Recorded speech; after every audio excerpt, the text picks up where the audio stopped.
नमस्कार। प्रवास अक्षर न्यूज सेंटर को आप सभी का स्वागत है। प्रधानमंत्री नरेंद्र मोदी आज अपने संसदीय क्षेत्र वाराणसी के दौरे पर आए। इस बार का प्रधानमंत्री का काशी दौरा बेहद खास था क्योंकि यह उनका वाराणसी का 50वां दौरा था। प्रधानमंत्री ने अपने दौरे के दौरान काशी वासियों को करोड़ों रुपए की विकास की सौगात तो दी ही, साथ ही हाल में यहां सामने आए सामूहिक बलात्कार मामले में शामिल लोगों के खिलाफ सख्त कार्रवाई करने की अधिकारियों को हिदायत भी दी। वहीं काशी वासियों को संबोधित करते हुए प्रधानमंत्री ने विपक्षी दलों पर निशाना साधा और कहा कि सत्ता के लिए लालायित लोग केवल अपने परिवार को बढ़ावा देने पर ध्यान केंद्रित करते हैं, जबकि उनकी सरकार समावेशी विकास के विषय पर काम करती है। अपने संसदीय क्षेत्र वाराणसी में 3,880 करोड़ रुपए की लागत की 44 परियोजनाओं की आधारशिला रखने के बाद एक सभा को संबोधित करते हुए मोदी ने कहा, राष्ट्र की सेवा में हमारा मार्गदर्शक मंत्र हमेशा सबका साथ सबका विकास रहा है। इसी भावना के साथ हम हर नागरिक के कल्याण के लिए आगे बढ़ते रहेंगे। उन्होंने कहा कि इसके विपरीत जो लोग सत्ता के भूखे हैं वे दिन रात राजनीतिक खेल खेलते हैं और वे लोग परिवार केंद्रित विकास पर ही ध्यान केंद्रित करते हैं। साथियों, आज मैं एक बात और भी कहना चाहूंगा।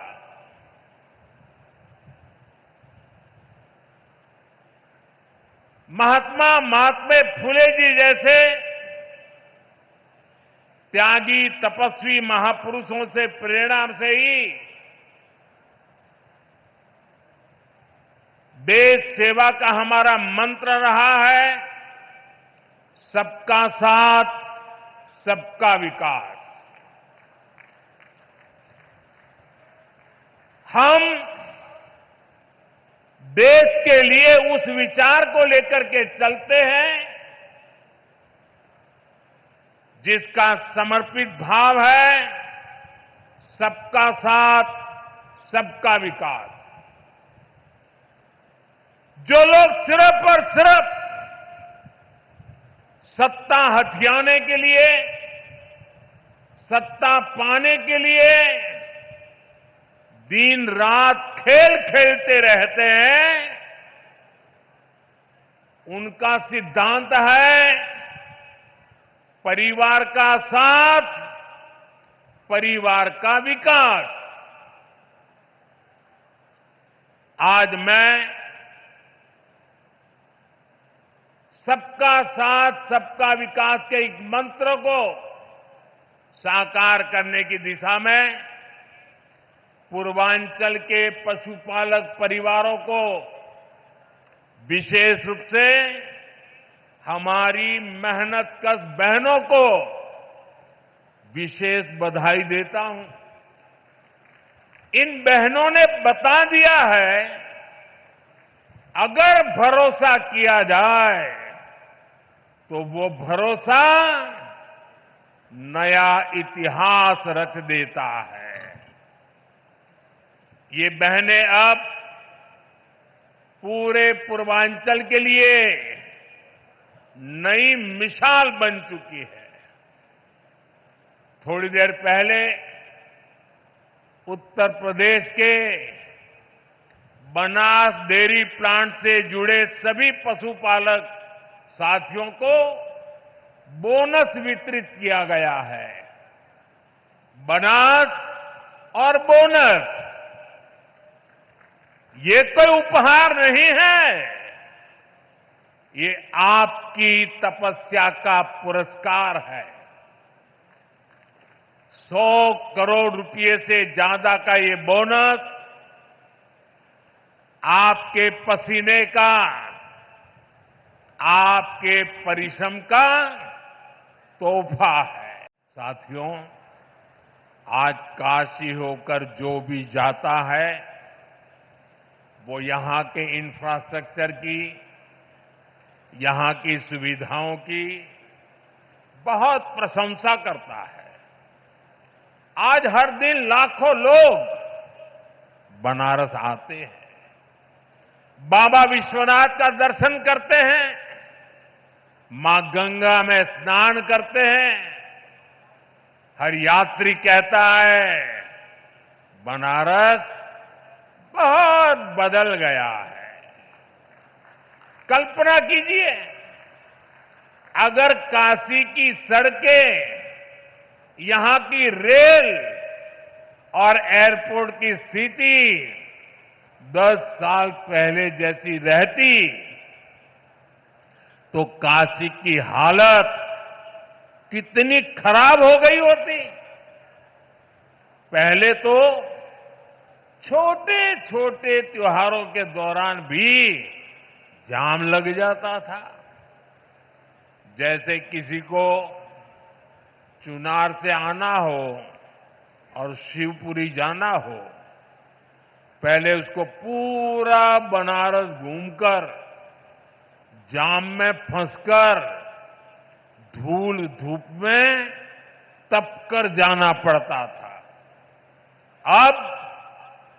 अब फुलवरिया का फ्लाईओवर बन गई हो।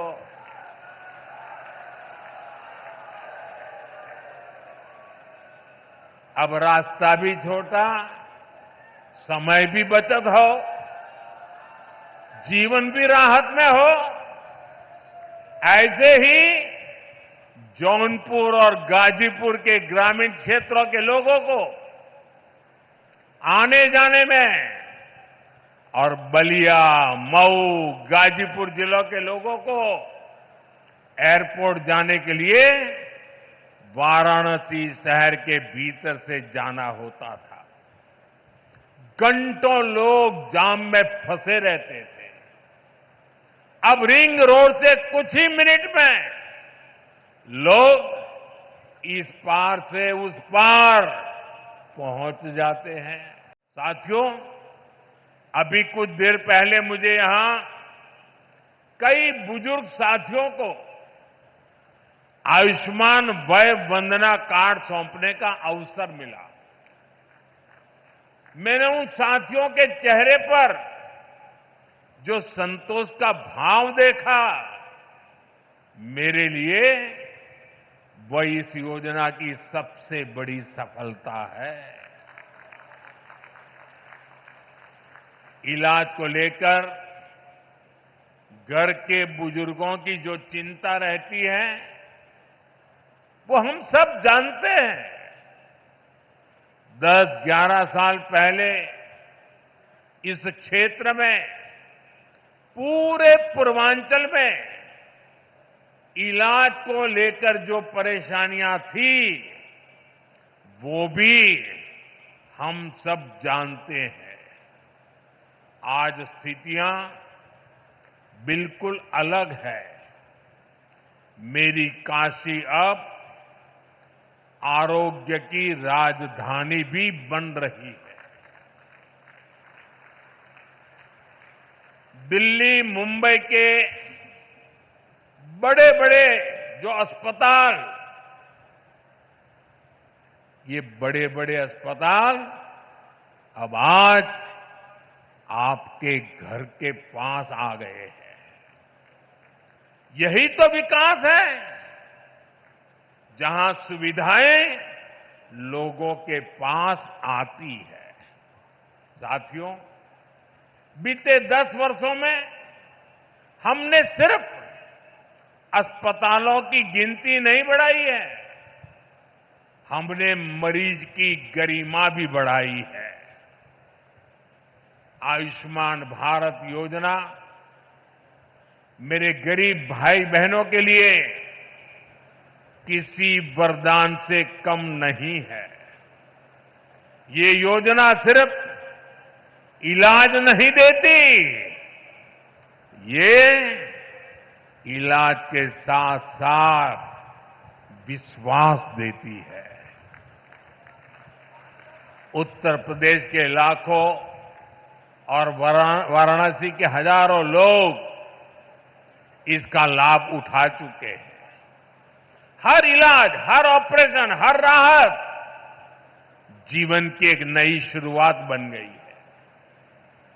आयुष्मान योजना से यूपी में ही लाखों परिवारों के करोड़ों रुपए बचे हैं, क्योंकि सरकार ने कहा अब आपके इलाज की जिम्मेदारी हमारी है। और साथियों, जब आपने हमें तीसरी बार आशीर्वाद दिया तो हमने भी आपको सेवक के रूप में स्नेह स्वरूप अपने कर्तव्य को निभाया है और कुछ लौटाने का नम्र प्रयास किया था। मेरी गारंटी थी बुजुर्गों का इलाज मुफ्त होगा। इसी का परिणाम है आयुष्मान वय वंदना योजना। ये योजना बुजुर्गों के इलाज के साथ ही उनके सम्मान के लिए है। अब हर परिवार के 70 वर्ष से ऊपर के बुजुर्ग, चाहे उनकी आय कुछ भी हो, मुफ्त इलाज के हकदार है। वाराणसी में सबसे ज्यादा करीब 50,000 वय वंदना कार्ड यहां के बुजुर्गों तक पहुंच गए हैं। ये कोई आंकड़ा नहीं, ये सेवा का, एक सेवक का नम्र प्रयास है। अब इलाज के लिए जमीन बेचने की जरूरत नहीं।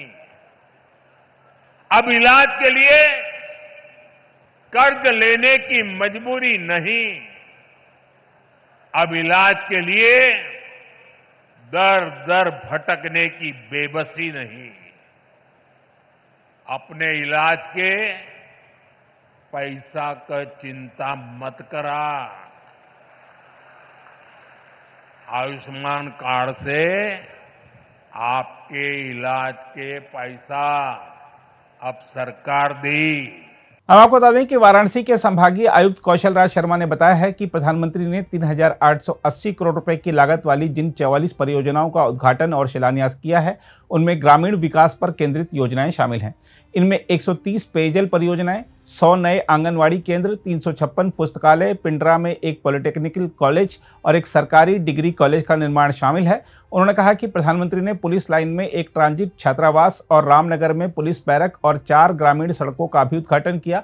इस अवसर पर राज्यपाल आनंदीबेन पटेल और मुख्यमंत्री योगी आदित्यनाथ भी मौजूद थे। हम आपको यह भी बता दें कि प्रधानमंत्री नरेंद्र मोदी शुक्रवार सुबह जब वाराणसी के एक दिवसीय दौरे पर पहुंचे तो अपने संसदीय क्षेत्र में हुए एक सामूहिक बलात्कार मामले के बारे में विस्तृत जानकारी ली। उन्होंने अधिकारियों से इस मामले में शामिल लोगों के खिलाफ सख्त कार्रवाई करने को कहा।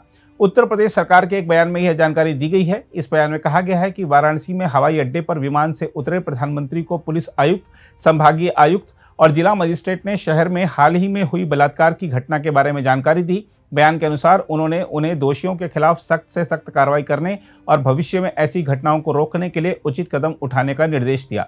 हम आपको बता दें कि यह मामला 19 वर्षीय महिला के साथ 6 दिनों में 23 व्यक्तियों द्वारा कथित सामूहिक बलात्कार किए जाने का है। पुलिस के अनुसार आरोपियों ने पीड़िता को नशीला पदार्थ दिया, उसे विभिन्न होटलों में ले जाया गया जहां उसके साथ बलात्कार किया गया। बताया जा रहा है कि अब तक 6 आरोपियों को गिरफ्तार किया जा चुका है। अगर आप भी लेना चाहते हैं देश दुनिया की तमाम जानकारी तो आज ही सब्सक्राइब करें हमारे चैनल को। साथ ही नीचे दिए बेल आइकन को जरूर दबाएं ताकि हर अपडेट आप तक पहुंच सके।